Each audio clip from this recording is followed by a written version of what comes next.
I can't even talk properly. I've just finished watching the PlayStation 5. Guys, I've just finished watching the PlayStation 5 event, and they announced God of War Ragnarok. We're getting a sequel to God of War 4.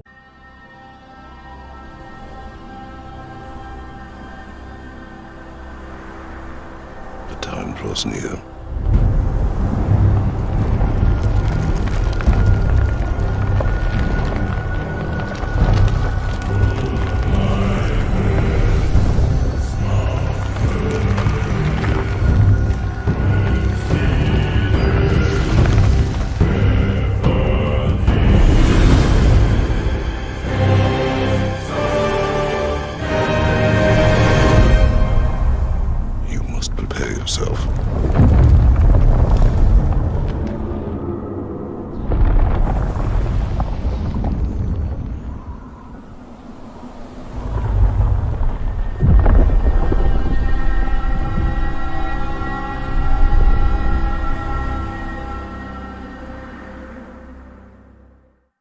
We're getting a sequel with Thor.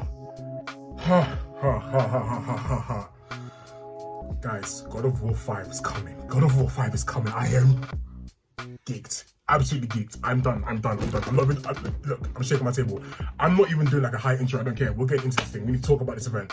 We need to talk about this PlayStation event. So, first things first, the Final Fantasy 16 trailer looked absolutely immense, looked absolutely crazy. I'm a big Final Fantasy guy. Last Final Fantasy game I played was 15, absolutely loved that. I like the direction they're going in with the new Final Fantasy series and stuff, so I'm even talking fast. But that trailer looked amazing. Gameplay-wise, looked amazing. I'm not sure what to expect in terms of like the lore and the story for the game, but I think it's still part of the whole like kind of crystal theme they're going for. But Final Fantasy 16 must play if you're a fan of them type of games. Trust me, you don't want to miss out on Final Fantasy 16. Again, epic trailer. We then saw more gameplay for the new Spider-Man Miles Morales game, and that looked absolutely amazing. They stuck in moments in there from like, stuck in classic Spider-Man moments in there, like webbing the two sides of the bridge to hold it together.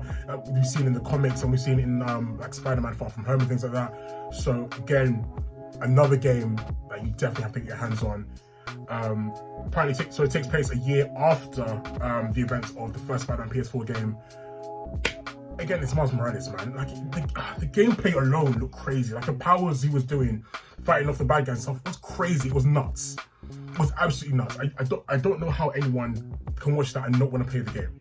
I'm still concerned about how long it's going to take someone to finish the game. I've seen stuff where it says like the game takes 10 hours to finish or it takes 15 hours to finish. So I need some certainty in terms of how long it takes for the game to I need certainty in terms of how long the game's campaign is. But other than that, I'm still playing the game. Absolutely. Then we saw Hogwarts Legacy, right? Now, if you're like me and you've seen the leak of that Harry Potter game that came out about 2 years ago on YouTube, really, really bad quality, but showed a lot of promise in terms of a Harry Potter game, you'll be excited for Hogwarts Legacy, sorry. The game is set prior to like the Harry Potter stories and stuff like that. So it's set within Hogwarts. You learn from the great teachers of Hogwarts. There is an open world kind of mechanic to it as well. So it's not just you're stuck within the corridors of Hogwarts. You're stuck in like, Hogwarts as a building as a whole, wherever you want to kind of use it. You get into the open world of like the Harry Potter world and things like that. But it looks great. Gameplay wise, from what they're showing us, we're going to be casting spells left, right, and center, Expelliarmus, Stupefy, all them things there. We're fighting dragons, we're fighting Dementors. The game looks great. Again. Like, I can't lie, every game that they showed in this event, bar like 2 of them, looked amazing. I'm still geeked about God of War, I can't lie. I'm waiting to talk more about God of War when I get there. We saw stuff from Call of Duty, Cold War, that looked pretty sick. I'm not a big Call of Duty fan. I'm kind of tired of the big file size as well, so I'm not planning to get Call of Duty anytime soon.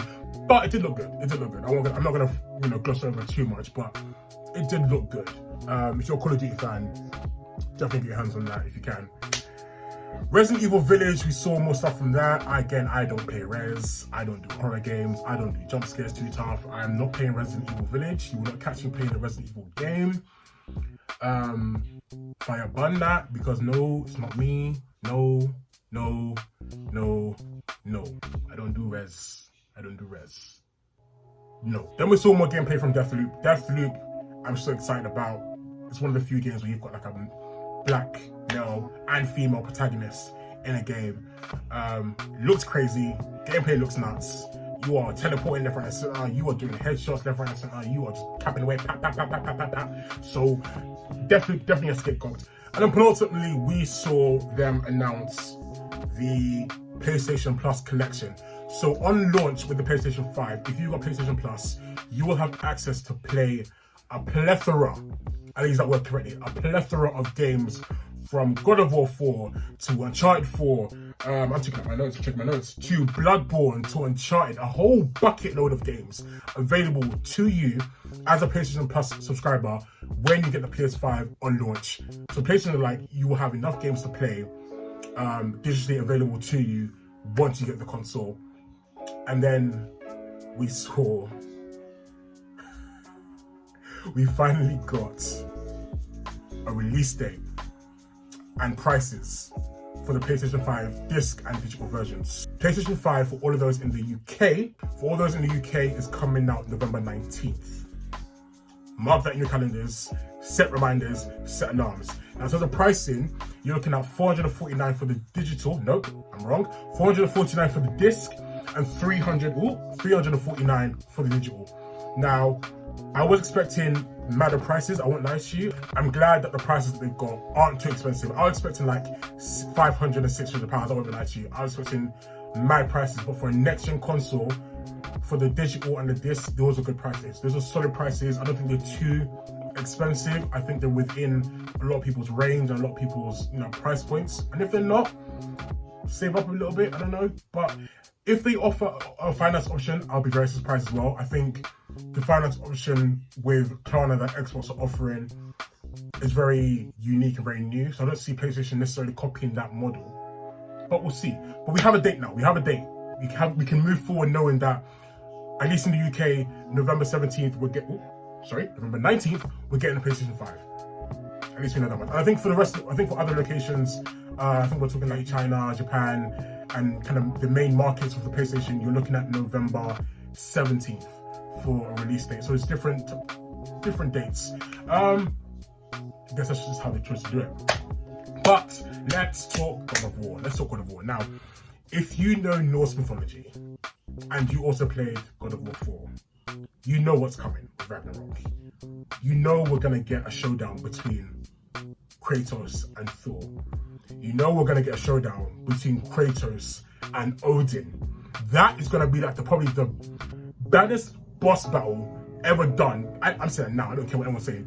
Quote me on it, don't quote me on it.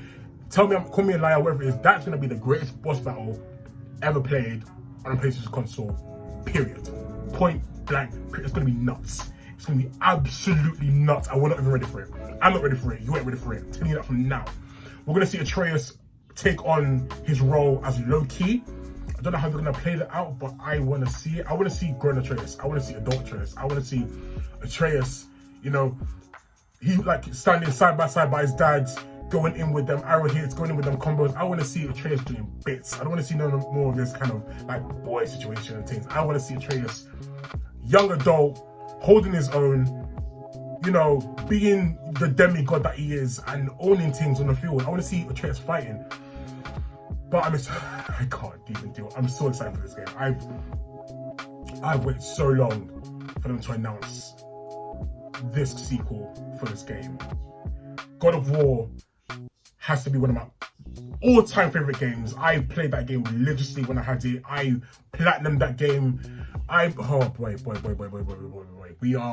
We're not ready. We're not ready. PlayStation up the levels every time they release something.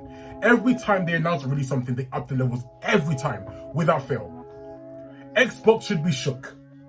Xbox users should be shook. I'm not someone that encourages the whole console war thing, but if you're an Xbox fan, be shook.